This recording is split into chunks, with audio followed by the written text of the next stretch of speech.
me athair mar cheann den bhunaitheoirí den Feirste anseo is fuair Carn Tóchair agus bhí ansom ag scafte acu an gColáiste agus an gColáiste chuir cheann an cheantar stoig gur thul tún seán íon caian so tegann tú go maiid so tá seacht ar roiine an san teirech agus bhí couple of bliain an thosaí an scoil solar road an Iardhalta roiine ag freastal ar an scoil so bhí sé bunaithe fan mar thosaí an dearthar sinilm ar an scoil, but just bhí sim ag maiadí in san Ghaeilge agus stoithe bhí deis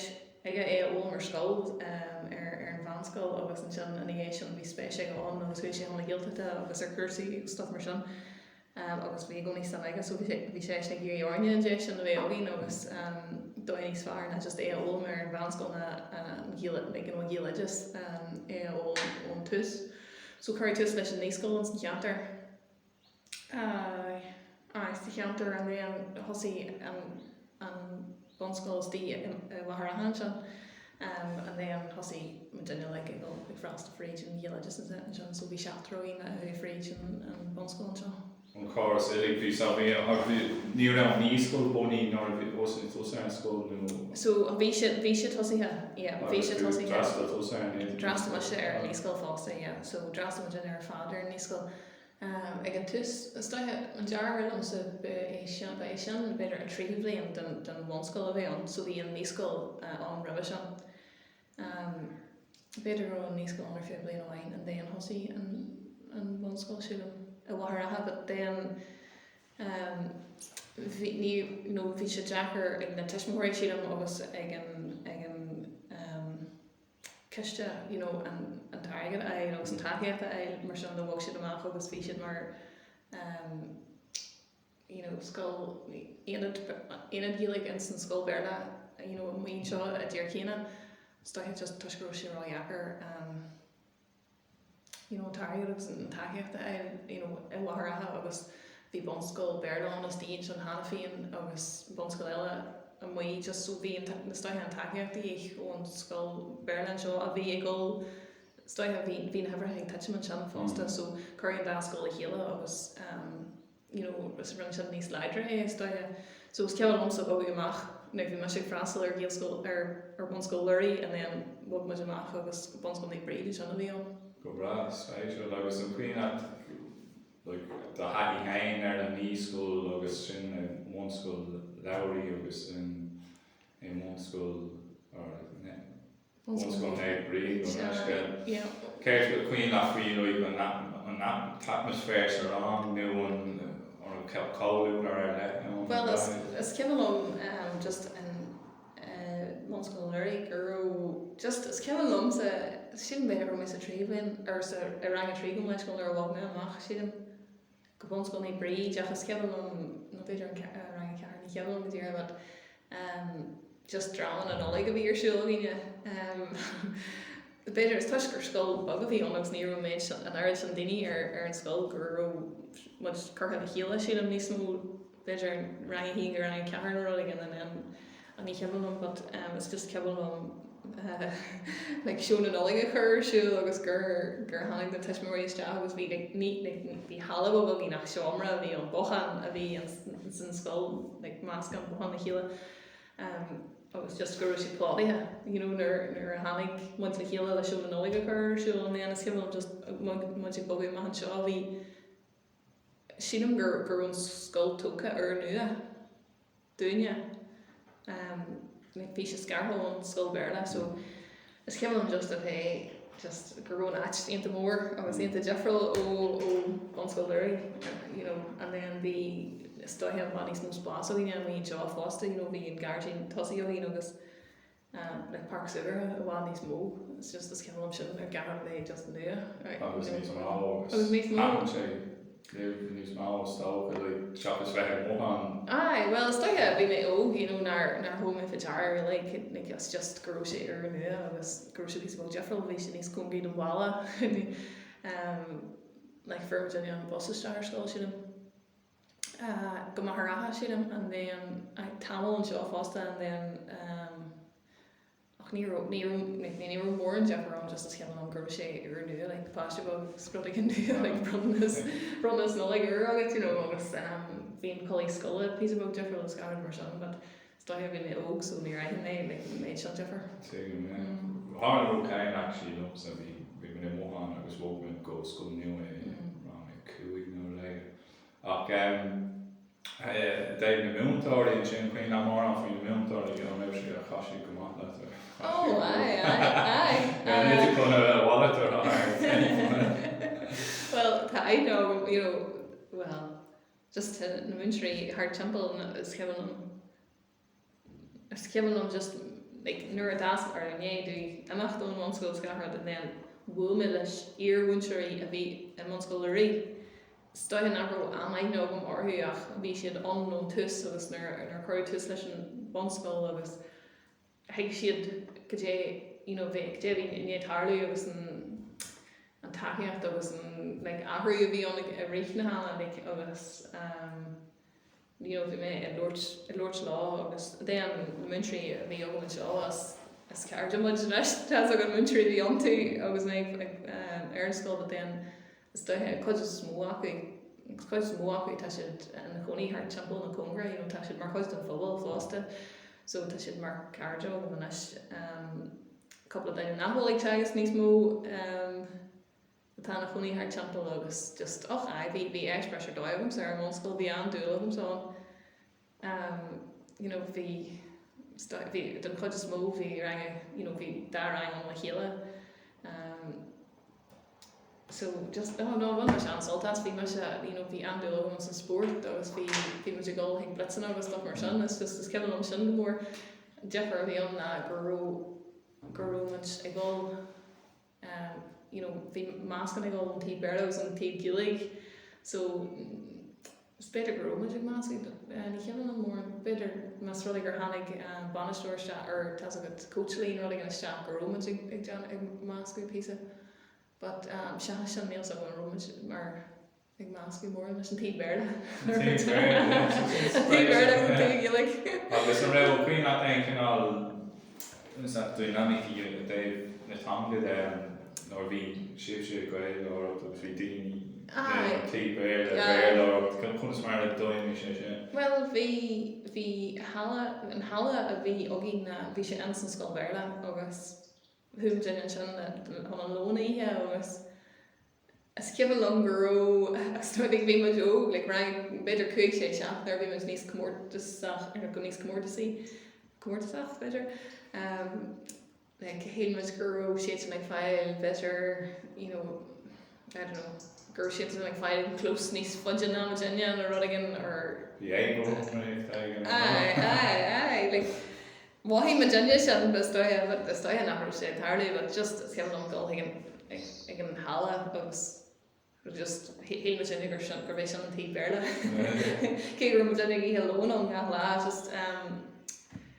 ach ní cheann an mór an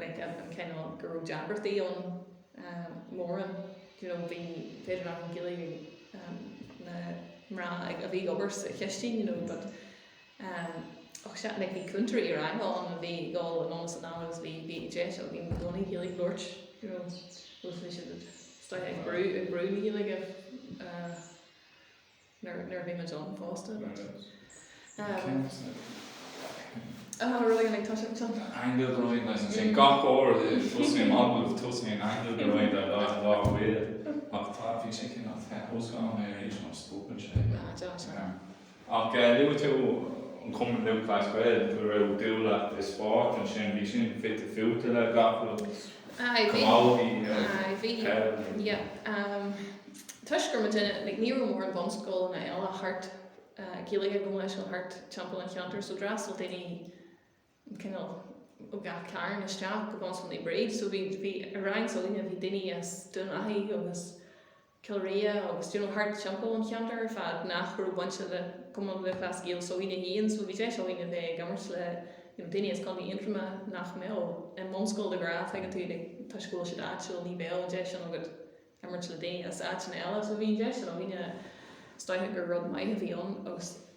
stoithin nachrú sin den ag tarlaí ar an taobh béarla mar bhí just na páistí atla ag freastal ar an taobh béarla. But then there bhí bletsló stuff mar sin an den hánig muidir fád chéile bhí muidir le ar an bhain cibéir but tan níl cum na glas gíal bhád ar hiúil Bunscoil agus bhí muidir ag gcónaí well stoithe chuid mór daoine just sportú agus bhí na tuismóirí buinte leis an club agus choirí na páistí ag an club mar sin de níor dar é an agus sin just mar tá an cheantar seo stoithe cóna tan na clí gíalathe táhata an san cheantar agus hánig cúrsaí isteach ar isteach go dtí an Bunscoil fásta agus má John i ggéirí stoithe muid a bhailú drá na clí gíalathe fásta so corbeidges agus stuff mar sin bhil muidir mar scóthe agus bhil suirt efrla but stoithe tá sé fitte leis an aideas cumna glas gíal agus bhráisih go raibhlam sibh rudaí an na daoine sin a tháinig isteach so gan le próistí é tú le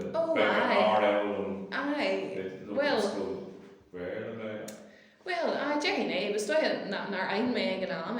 but stoithe gur sé actually bhí siad ag fáil taxi agus busasteach agus ag freast ar an taisiil ag bónsa beidir isteach go dtí an Bunscoil go dtí ar le gColáiste an aideasáid Bríd an Ghaeilge. Achas stoithe gur ólam just beidir más níl so beidir grú sé just hard sé an nádartha but beidir gur tailú más ágin ar daoine ó cheantar heil níl so beidir ná le seo ag trasna íonta op but a few then just it's magic ever sport agus ag máscú stuff mar sin beidir gur magic full skill na different agus gar an fásta Jerry girl might be one sé nó agus an chuoine ag an eam mar raibh tú chumsí so go raibh rud éigen ádága nó raibh tú dtír mar fáis ar scóil sé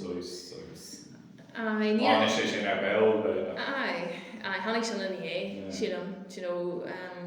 níor aichen me sé ar thorbaí gurú sé inta Jeffrill nó gurú sé grárad bhí andúsa mar bhí trúr dearfa ní sin agam a bhí gnéagol fríd ar an chéarna agus bhí sé nniu as a cheantar but tá scrú Virginia i lár baire agus daddy ag chur ní ag chur brúáin but ag tuair takeíocht dún agus ag dul sa trá sin nach go me gur rud an níos mó a bhí gceist an san fphobal agus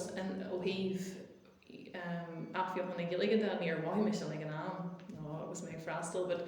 de réir chéile bhí tailí rudaí ag tarlaú taobh muid an scoil amháin so ó híh cosfuir Carn Tóchair bhí club Dhoire an agus just chosí níos mó clubbanna stoithe ag tuiseacht agus ag freastal ar na daltaí atla rudí Ghaeilge a chur ar fáil frí Ghaeilge so so bhí in é tamil bhí ógrason ar fáil dún beidir níos mó nar bhí me an san anscoil ag an anseo beidir but unless in é chéile de réir chéile bhí níos mór fáil in na páistí níos óige so sportas ar sprí an tathair agus club Alín club iarbhunscoil just club Dhoire bhí méid an bhí ar siúd den beidir go bhhaim san níos mó sa Bunscoil and then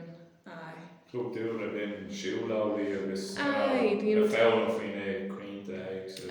agus anmhíthe agus stop mar sin is ceapan am just beidir gach chéalainn rud an bhí siúil hall dromneáil tá sé níos mó an mar chuid dá mar chuid de chusfuir Carn Tóchair but bhí chuid a bhí a leis an National Trust Woodland Trust go leis ar lá an then bhí Virginia stan agus bhí muidir curcran agus ag arcran bhíthe an san lách agus tá mar sin is ceann sin ar fáil agus ag fóm fi sin but Take man gur an níos mó agus gur pectar níos mó na níos scoidir a háiseacht an san cheantar agus go se bhá níos mó se. Agus an chuoine an dúplán bhá bhí a bhí mar fáisní. Dhoire ní well ná ní stoithe beidir just an dhéalaigh úsáid tí buí den scoil beidir gur sin. Bhil bhí níor gíalaigh móáí gur chorbí agus bhí méiadí ag fólam Dhoire chéile, but thosa sé thuis sé chuna diplóma dhéanamh arhain sa teachtain running hús go Dhoire. So ní hégur gíalaigh an lúirteach íon sála an táir fad tus na gíalaigh ag mánaí, but bhí nearttaí cúngrachlan cinnal a bhí ag freastar ar Bunscoil fásta ar níos cheann beidir, so beidir just an dhéalaigh taobh muid an scoil, but bhí tuisgurúna roiis ag tuise amach fríd an ceise barbathe, chuidí sin go mór agus thuúid chun na Iardhalta mar Hailech. Bhí dána ag freastal ar na Ragna tasúd ar na Ragna Ghaeilge agus bhí déine just bhí teach ar saoráín ar feirste. So bhí chuidí sin na staigh ach soirí and then thosaí scamanna soirí an sin na sin agus gur Ghaeilge go bhí na ritheoirí fásta nó go muid Lord an Ghaeilge ritheoirí. Tá sé cinná ména dú bhór ceann deargin é gur bhíon órála. Bhíon órála deag bhíon an éimi siad le géirí codú lem, so staigh grú. Ach bhí seachtar a bhíon, so bhí mit tuair codú na chéile fásta. Agus ceir é an chuoine an dul an cín is má a rinne si. Bhíú ní le an Bunscoil ar dul roiíonn sin. Bhí man scoil nó. Well, ní tuisnarú bhí iad Ghaeilge an san scoil a thosaí sa scoil na sa bhunascoil seo i bhthar agus bhí trúr dearfar lom in é freastal ar sin tá so an chéadbhíon go dtíon trí bhíon ach rinne se an ré leon gColáiste Feirste sin an tíon gColáiste bhí an na sé chundaigh. So drasta me se go coslia Feirste in sa chéadbliain. Bhíon dul chinne de tain? Gus céim fád Níl is ógam ceann fad bhí seachas dul síos an bála fe Naomh Níl chuig Naomh go Feirste so bhí ar an bosa eil so bhí níos faidir ar éist, strategy bhíon cethir an then amach go ar an bháil. Ach ní chuoine? Well, yes, so bhí me sin so rinne se rang a sé faoi gáin seo an dé rang seach bhí 8 mlíana teanta go mar an Bunscoil seo. Den bhí Lortán ar Ghaeilge óhhainú idir tíorún agus Dhoire agus bhí sin na tuiseach ar an cuaircríthe ach níor thosa sé an bblion an ar thosaí me sa chéadbliain, so chuir siar ar fiú bliana ar cúrsaí. Níor an takeíocht an híam agus níor an plánal ar fad deanta cibéirbí, so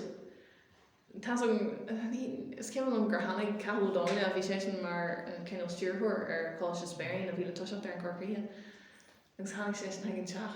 agus ní cheann gur mór an plé deanta nó go dé an plé a bhí an dé an thuú mé Coláiste Feirste ar fiú le bhhain le feiceáil just le ar cartú an kind of tour to kind of like an home harder and smaller like I'm doing my own and then it's heavy on that who my ma like my dad did dark right and I go Frostler college to Feirste. I'm sure not the way to Neil so good day beyond Dhoire I should have better go walking my room my gear lance na ride and Neil it just ní heavy a growing course and all going to young ní heavy Dhoire mar ta an Kyle or cost of watering shop ó híh and chmuoitheachta agus an sporta. So ní cheann ceann fad réir a beidir bhí dhéana cathal linear a bhí bhí ar níos céann lomsa agus bhí muid Bunscoil go ar Coláiste Spéireann was runnig Roscoil sé an but so bhí sé go Coláiste Feirste fásta beidir agus bhí muid a deagháil agus den hapaí me se grú mé go Frasta an fásta so. Agus an páistí eile ar an lá ag déanamh sin Ní ón cheantar seo nó me an taon daine me an taon daine but during the Chardal a couple of kind of as dún fodrig bhí sé tuisgur nachan spell Feirste iad agus gúrsaí ag deanna pí níos mó taistil fásta during the Chardal lá cáin go mhaine bhíon sa bhléanlam and then lenar a bhí taistil isteach le athair sací fásta as an chair mór the outsiders kind of but rum sinnar fé bliana go dtíach an then gColáiste Spain ar fé Iardhalta so drastam it in then ar corcaí ar fé Iardhalta agus ní an ach cúgar bhí an séir cúgar sin an san scoil sa chéad blian and then doscail sé an dara blian agus hánig trúr eile so sa chéad blian so ní an takeíocht an agus ní an níl so go an nachrú an mars ceart but dúnú an scoil go mai scoil an Iardhalta and then walk me gColáiste fádraigh an ratú dímach fao sin ag an chuoin nach óhí an díama or bhun ansoltas Iardhalta Sá go breú níos má ama ag na múntóirí go mór má tá líon bio bhí a níos mó ama bhí a chuin an céanna bhí siad faoi bhrús daithe mar bhí orthú níróhánach winter go lein or an teilú na habar fad hagus dún so bhí teilú brú orthú an syllabus is stoia a chur fáil tún ach níú muteach an san chéad san dara blian and then an san trí blian céad dar san trí blian so is stoia nachrú siad a bheith siad Jeffrey was really like taking agus an a level a chur fáil acu but stoia bhí brú buint leis go fáil an ancíúna but bhí díomór an gur dúnú agus bhí me se agus ma dhearfar an scoil ag an am agus bhí dear eile le tuise ar an chéad blian ar firma amach cúpla lá ó an scoil le hoscailt nachrú sé gáil bheith hoscailt and then who muid a chuirt a réistir cóiste Feirste a chograí an muid ar fad gáil sin gColáiste fádraigh agus sílan gur bháil an chmúíocht mé ag an finte sin agus ná just stoid ar rud nua bhí an gColáiste Feirste agus bhí sé deanta go mar fé bliana níor mé níor stoid nach mé níorí go leis gColáiste Feirste agus níor mé smuoine just a draw right buin am gColáiste lásan leis an gColáiste sílan gur fáil an chmúíocht mé níos móna ar an eile gColáiste Feirste ar Coláiste fádraigh agus an Ghaeilge go bra go fáil an néirí sin merú le linn na blian a sin a bhí Dhoire Bunscoil bhí a foiimú is stoithe marall ar Ciste Forbartha agus nó Ghaeilge an san cheantar an seo Dhoire mar ní ar mar sé Ghaeilge ar Coláiste fádraigh sin ar fé Iardhalta ní ar mar staidir ar Ghaeilge GCSEs bhí sin deanta go mí dar blianúir an then ní an ré go tá GCSE Ghaeilge go ní an ré go sin dhéanú ar chúise an marall ar an chláir ama so hos mé éis den rum staidir an ard level ach hocu go first Ghaeilge legann do Ghaeilge ag an finte sin nó go gailhíine nó cudhór daoine a drastal ar an Bunscoil agus a thuair go Bunscoil ag do bearla ag chail siad an Ghaeilge níl siad páirteach in rud mar seo an an-Carn agus ag freastal ar amachtaí lán me se orm ag freastal ar ógras agus ar amachtaí agus some go an go fáil agus bhí sé hart timpeall orm atá ar fad agus ní mé níorí chéile so bhil sé go bhil sé first go leir chéile but stoithe mátá a chríon den fanní tú leis but tá an táir gur rointé sin agam an seo gur le glans na ráidéis omí ó a choilde le sé chó lecha an cádas nó bíars ar an Bunscoil bhfuil nach lé Cail shopping nó go fan Ghaeilge nó fan Ghaeilge sin más ard ach so nach tú roi á Coláiste fádraigh cúpin óscoil sin dras mé ar an óscoil sin níú clítú leis an Ghaeilge sa bóbal sa máile well Ja, well, bhí mar chuiste ógras mar déir le fríd agus bhí déis na aontaithe ógam sin agus cairde an cheantar nach chlór ach an gColáiste lá an tamar fad agus neart daoine eile ag teacht an dhé agus ag líonra níos mó a bhí glóirte gColáiste sa cheantar so ag an tús bhí sé bug stoithe bhí daoine aonta ógan a then bhí daoine éasta go leor an agus ach ní insular bhí aspa gilgóirí insular sin so worms ar ar síos bhealach bhí tailú gilgóirí teach fríd agus bhí sin níos coitianta bul an park agus bheith glóirte gColáiste ná fiúgáil strategy ball an agus bualadh le duine le Gcoláiste agus bheith glóirte lá gColáiste so rinne se an réad an Frans ar also olú an éadú an Bunscoil Aigeal agus rinne staidir ar tá am coslia so bhí cúrsa trí bliana bhí an agus go homlan na merle a bhí sin but bhí me freistal ar an airta so stop mar sin taobh an scoil agus go bháil hart fan cheantar an seo bhí me bitir ag coidú amach bhí me obair an shop atáil bhí me bualadh le Gcoláiste an tamar fad bhí spéidir stoithe nachró me bhil sa tro gur mé bhil bheith obair leis an Gcoláiste gach le but gur me an go fáil cúrsaí dhéanamh le daoine agus a bheith play an Gcoláiste mas ruí gur mé géirí. Sin é, is léir mai sin ar cin an láidre na Ghaeilge sa ceann agus tá nach gáil ó bheith ceangata leis an idirchas amháin le airnán na Ghaeilge nach gáil duine bheith óbar le aistriú ag Ghaeilge féile fábhse Ghaeilge ar glas muide nó rúdí sé mar se agus is fága in dhí sin ag óbar leis na dramí sin nó bheith like a páirte lá cén cinál buinte bhfuil acu leis an scoil nó leis an si déidir cinál fit a fiúte mé sé fás a plé leis an scoil. An méimsa? Se nó an aistriúchtaí nó an rud sáisiad nó tú ag déanamh ó baidján chu son cheantar go fáil. Well, a béimsa stoithe mí ar na bhalla really, but bhí me coidú amach ag coslia Carn Tóchair agus mar sin marí an tairí. Well, is stoithe ní go Jonach a bhí tuis gurú an chuiste tá siú aonanta thugaí an seo tá seo ógainn tá ceann grá ag gáil timpeall bhí si ag géirí freastal ar bhí si ag géirí stoithe i gceart a thuairt a gine ar Gcoláiste an úsáid acu a bhí chur spríonn athair ar fáil agus a coidú clubáige agus bhí si ag géirí stoithe na daoine ó bheith a bhealaí ar easle go fáil leis an Gcoláiste úsáid bhí sin éad a cluiste nó bhí si cinnal post part-time a bhí gceist agus tú is an Gcoláiste agus bhí na daoine a bhí daoine níos áige ag arcar sin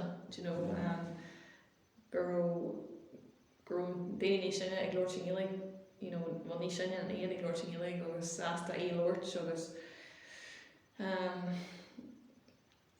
ní bhí an anhaint go leis an scoil an seo leis an aclaim, but stoithe an rud is ceantarlí is táchtaí an san cheantar le déanaí ná bhharrma an gColáiste sa cheantar agus so well cé go beidir go duine chéad géals like Bunscoil sa cheantar das cantratha eile in é sin agus poblaíonn do láidir acu an Feirste ó híomh na Gcoláiste agus a chur an Gcoláiste chun ceann agus neart Bunscoil na Gcoláiste hart fan cheantar leis agus an chiad cheann eile a bhí an tá sé níhé go sé seanplaí ach as ruí gur go níos go bunaithe agus Bunscoil bunaithe tá sé níl sé forrast, but tá sé níos seanplaí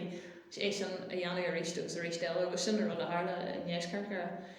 an then an chiad cheann eile in é sin na Gcoláiste an bhnaigh so go mé an rééis sin ag daltaí a bhíine teafraí a Gcoláiste go dtí ar seacht freastal ar Gcoláiste agus bunaíodh sin léana an san Jerry faoi Iardhalta sin bhí codú plánal a gceist agus. Cé bheith bliain de chuú bhfuil coil 2010 agus cé bheith bliain de... Bhí beidir ná bhí me se imíthe an scoil ar fé cúig bliana beidir nó mar sin. So ní raibh sé go bhar bhí sé mod No, ní raibh, no. Ná sé an grú cúig bliana nó mar sin. No, bhí me se bhhad, bhí me se bhí ní rú deis ag mhíar ar sóig go fiú aon freastal. Ná ní rú deis ag freastal ar an gColáiste. No, just... Fecinn tú bheith dul ó nearcan. Tá sé bunaithe seacht bliana anas, tá sé ar an bhád anas, so tá sé go hénta a hosta sé amach le 6 siadm sa chéad bliana róla an coppla duine bhí an chéad bliana i anú ach bhí sé bhfuil ar lansan ar ráid sa gColáiste so bhí sé ar aiste an chéad blian. So agus tá sé lárnach go bhfuil sé tógáil daoine ó cearthair leis John Fásta agus tuaiscearthaire cumáid leis éiscearthaire, so tá sé, is rud aontaithe sin san cheantar ó híomh an tá go an chéad an sin a bhí tú glóirteir a chaileann an dhéalaigh bhil duine tá sé nachrú an ré sin ó bhí don gColáiste bhí céad an óhúr do híine ag tuit mar hiúil an dhéalaigh manarú sin an chónaíonn san cheantar seo beidir nó manarú dhéalaigh teismóirí sacu an is go an gColáiste in san cheantar agus an ré ag daoine freastal ar sin tá an chéad an sin ag aistriú písa agus siadm gur rud óhúir sin mar man tá sé ag freastal ar ggóilfréid an gColáiste just go dtíon cúig bliain ar léad tá sé pís bó níos abaí agus pís bó níos stoithe ggóil níos mó más acu ar an teangeolaíochta sin agus seans níos mó go leanaí siad ar ráid leis. Beidir a rís ní go méid sé ag pléann ó lá go le san obair ach go méid más acu ar an teangeolaíochta agus go méid siad sásta ílóirt le cardas acu agus instant fphobal agus a maihan seo beidir pláisií acu híanach ar a fréid an gColáiste just lugus lánam sé ar aim mar sin, so sílam gur rud ó bhórin gur an gColáiste bunaithe in san cheantar gur féidir an daoine freastal ar an sin just ar an drogur níú sé an an dúsa. Bra agus mar le cinál cúrsaí creative sa scoil an chuoin at like a school ill-credible a bhí ann chuoin at mar an de sin. Ní cheapan mar bhí an ré ó bhí na gcónaí cí cumanne agus cúnearta a dhéanamh agus ní cheapan an gur mór an deacrachtaí an dat mé ag freastal ar, but bhí so a ríist marall ar an gColáiste gurúirní go cearthaire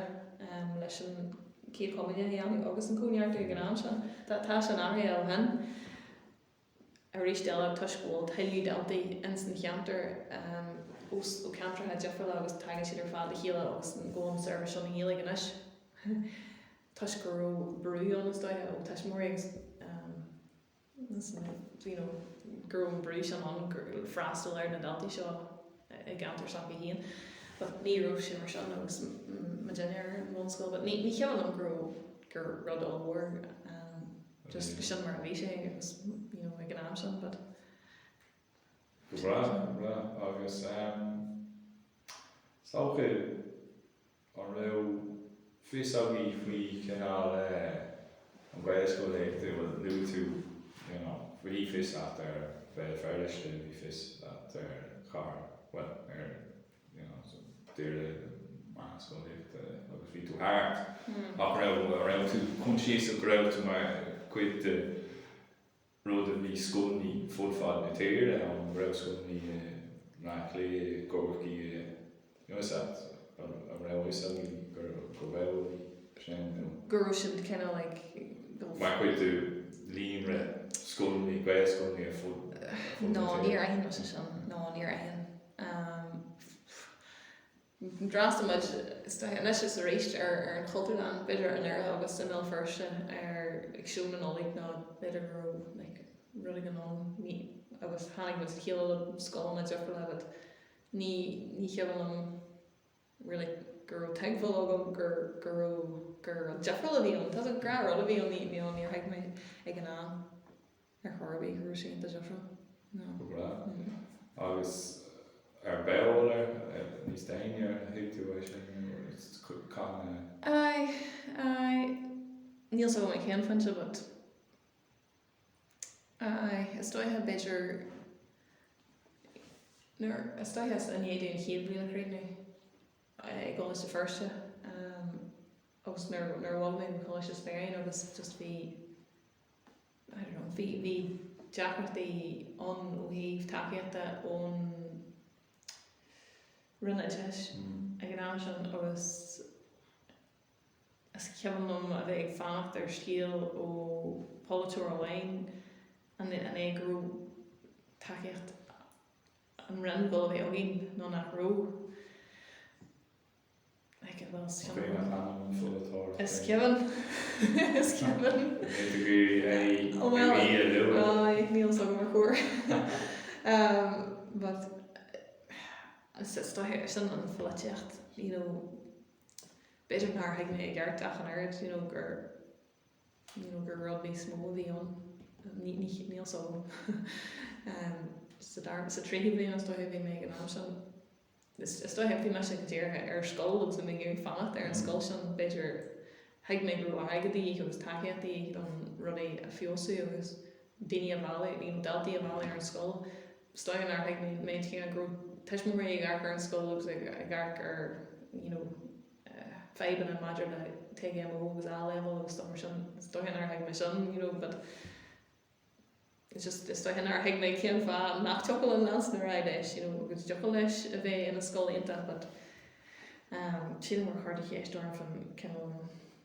an mórfeachar ar chur. So I tá bhí tú go raibh an ceart sin freastal ar scoil Naomh ag an tarna stoithe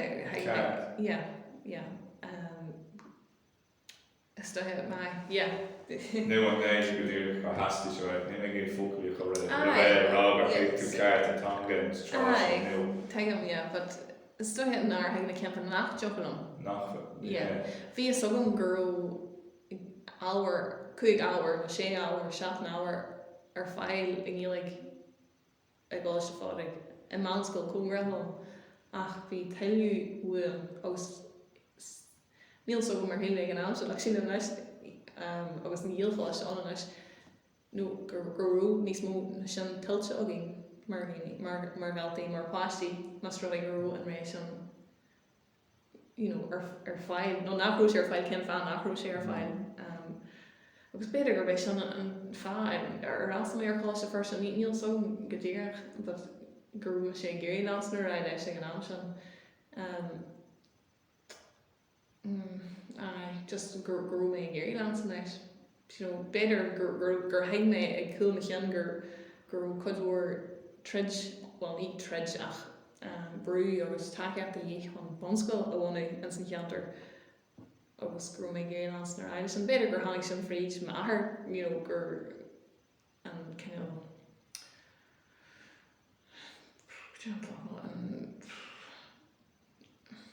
an obair an méid obair a bhí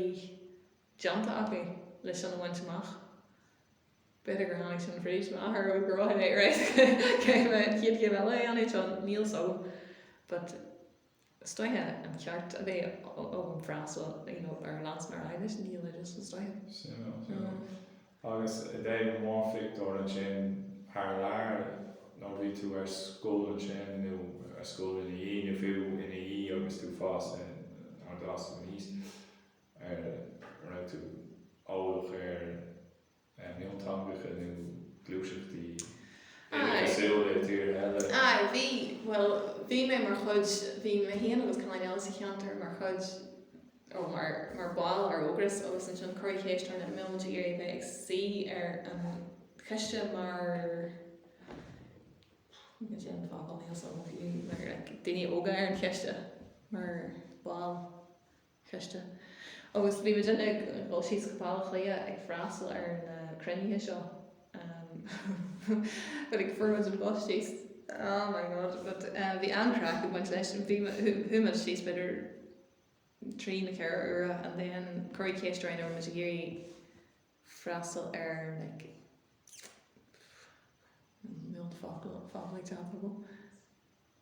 bhí tá agad hánig daoine tíar na másca Cógáil is mála tú ceann mála tú bhí scaftas tíar na másca ní teach trasna agus frídúgur sa bhí sé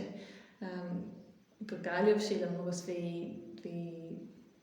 dáim siad a bhí seaachtain an roigan agus bhí amach bhí ar siúil acu agus lé but níor ma duine páirte ag an am sean me seach an chain eile seo céir le Labhrann Carlam atá an chulaí mar a chlíon is and then thosaigh ma duine ag freastal ar na crunithe seo agus choirí céisteáin in sin bhí burt nach rún an bhil so bhí an blian an é sin bhí muintir na hairna ggóil go tíar na másca Bhí an tátar céin blian bhí ní cheann mála tú fiú gá bhí róda aige ja bhíle sa Dhoire no brilliant mar sin féin mé is túca sé sin spéisiú but then ní burt an bhil so le go dúine ggóil an áit céin ebre mu duine ar an chiad chuid den thuras so bhí chat an Bunscoil na hu duine go tíar na máscúil mu le ball eile as ógras ball a chlia chun in mí muintir as dúingáil fásta bhí gColáiste in éibh bunaithe gColáiste cheann ón in an crana agus bhí cóiste spéin tuisgur ma duine bunaí bhí ma duine gcónaí deagháil na chéile bhí coppla málar dú scoil bhíine an sin fásta so bhí aine agam mar coppla duine an sin so ganig mu ar fáil le chéile agus tuimiid muid agus thuimiid go tíar na másca agus bhí ceir daine a bhí maidir na teangaí agus cultúr agus like just an kind of na deacrachtaí agus running a bhí cosláthí agus deacrachtaí a drin agus stoigh fan man hanging son bhí play a línar son so féidir go fan sin gur haid mé smó an cin céal bhí an tanga agus an nás go bhí an agus gar mar son agus céim tuiscin tú bheith athair sin is miontanga chéniu céim ar a chuoine féin ar garéil tú aigen ar gá ar aigen leis an mála tú well as cinál bhí me deanú ar coslátaí agus deacrachtaí idir me duine agus tíar na másca bhí chuidhór ó hí an pléann agus bhí ansa acu stoithe margheall gur an tuaisceart burtseoíine fásta just an star sin ar fad but stoithe brú ó teangaí ón taobh muoich isteach ar man hangaí ag gas acu an Spáis agus ó hen de bhí me ag coppla cógáil ná creinn agus bhí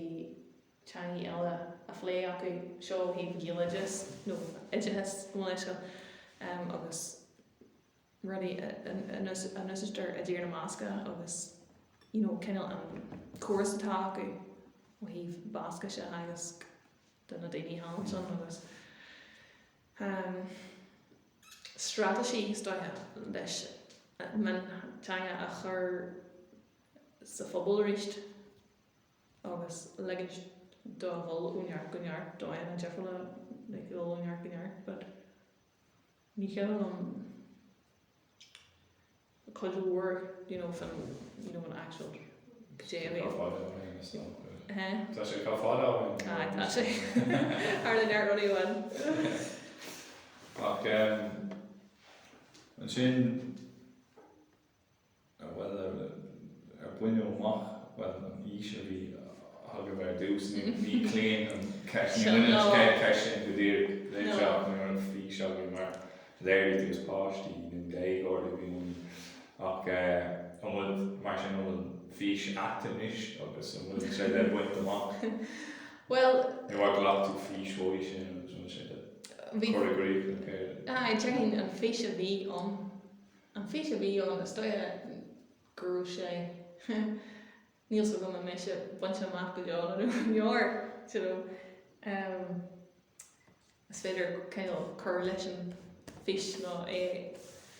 kind of like bobby draw area nach me dairy leis agus sílam gur rud mai sem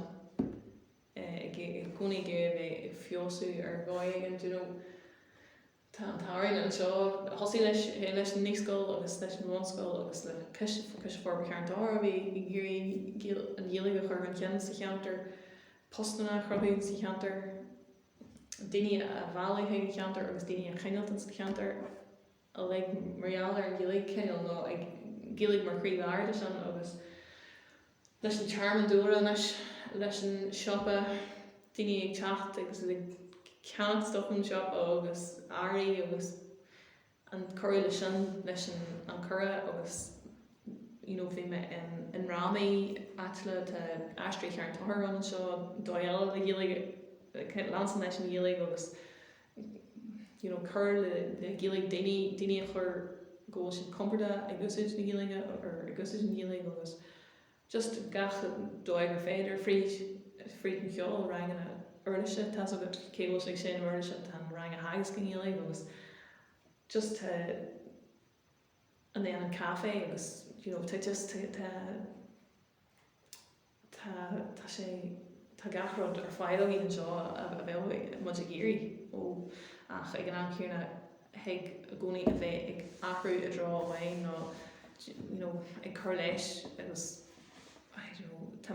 me se ag codú láhain ag codú láhain as an díalchóiste fáthir just ag obair mar chun Dhoire láhain sa teachtain agus an smaidm a deanna sin mar a smaidm a bheith an just mar lór mi níl an lá sin agus taobhhaide sin Céir an tú go léir sa á hebh ceú leis an bheith just a stí rang tá mar chun Dhoire just ag cúrsaí agus mas rud é gur Jardín iné go máisio bhí trial cúrsaí an ar fé athréis agus mé codú lei sin bhí just go bhéad ag ar féidir but for láthir tá mé stíl a rang le rang amhain just an láhain sin so just ag cúrsaí de laighhéaltas a rang but is maidm sin maithín bhfuil mé ag tuairt rudaigh an arás agus is féim so is maidm é an go bhéirí just lánsan lei sin agus gcónaí ag géirí stoithe daoine a bhalaí an cheantar agus stoithe léir gur féidir an dhéalaigh a chur an cheann go fáil agus ghfuil athbheoch na dhéalaige ag tarlú tá má tá dhéalaigh beá tá stoithe just cinál ar eile daoine ggóil an seo agus níl sam an é sin just fish go mé sé ggóneart agus go bhfuil an eispris cíarna nó an eispris agus an deis ag daoine an deis ag daoine óga an rud cíarna sa firma se aid agus níos fearr leis an háisna tágaín agus na rudí tar fáil agus ceiscein agus céim fá go fiú na rudí sin well céim fá go ment an óáidig we've star na hair well just maithím gur gúilmuid ar fad níos tá si no céine se á fan an bhfuil ar níos no fan second sí an ggóil sé talta ar chud de féideoireachta í mar daoine ar an dhéalaigh a bheith agin agus go bhfuilmuid an play a ring lei no like a lag lei like an log Lá, Mérad. Ige like I dteanga so gin cheann óhim mar airní gur mar gColáiste talanta agus tá taide an agus taide agus taide an ó híh dá hanga bheith agat agus beidir níos múna sin tá níos mú gur ggóil bontáistí baint leis agus dearcú ó híh dearcú de sílim just go dogann sé léir bheas níos leithne dún ó híh cultúr agus an dóin sílim. Well, one would I the core act lesson. I have scale a bit. She night as Thomas asked the being on with Chen. One of the name of the stuff. No, I knew we made one need. My time the Keshni cannot do her. So we called my creation lasso. I was keen. I thought these deer her. Iardhalta Iardhalta agus stuff. Iardhalta sé. One line was free dashboard at school. No. And he and those was doing like is rud nua a bhí an agus an amna nuair tá rudigan nuair tá géirí nuair tá daoine géirí rudigan nua a bhrúisteach na tríalhainte as go mííon taú deacrachtaí an na bailí curtha in na néadan agus is stoithe gur hála sin an seo fásta rudigan nua a bhí géis well ní nua but bhíon hí like instant cheantar agus thugaí gona teachim siar sin gur bhí like instant cheantar céad bliain ó han agus gur sé géir a cuairteoirí agus ach bhíon le gcónaí bailí curtha suas ag daoine agus ach le lán na daoine sin na daoine a bhhainaí an ceiste agus a bhí an fís sin acu ag tuas lán siad a fríd sin agus gur féidir a daoine arcaiste anis tá sé níos fosa tan ré an anis Bunscoil ar Bunscoil agus ar gColáiste ach bhí tuispointe an nachrú an rééis sin a bhín agus daoine beidir a bhíh smí níor bhaithime sin ag an am gurúma tíanta defriúil ó daoine a bhí Bunscoil an tí beirde ná gur drachród é ar rud defriúil ní gra rud but stoithe gur sin réal ar na daoine a bhí hart templóir an nar thuime sin ag an am but stoithe just gur rámiste ra leis an fééis sin agus gur éirí an san deir agus gur féidir linne leis mar bhí tá fríd agus a bheits tá an go stras a cafe agus an seop agus gilaí bhirte stuff go na duine inné an bontáistí ar na le go bhainte sin ní na bontáistí but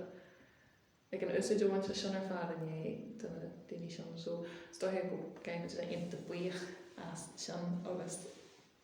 go gaiime den mar dhealar sin lástan leis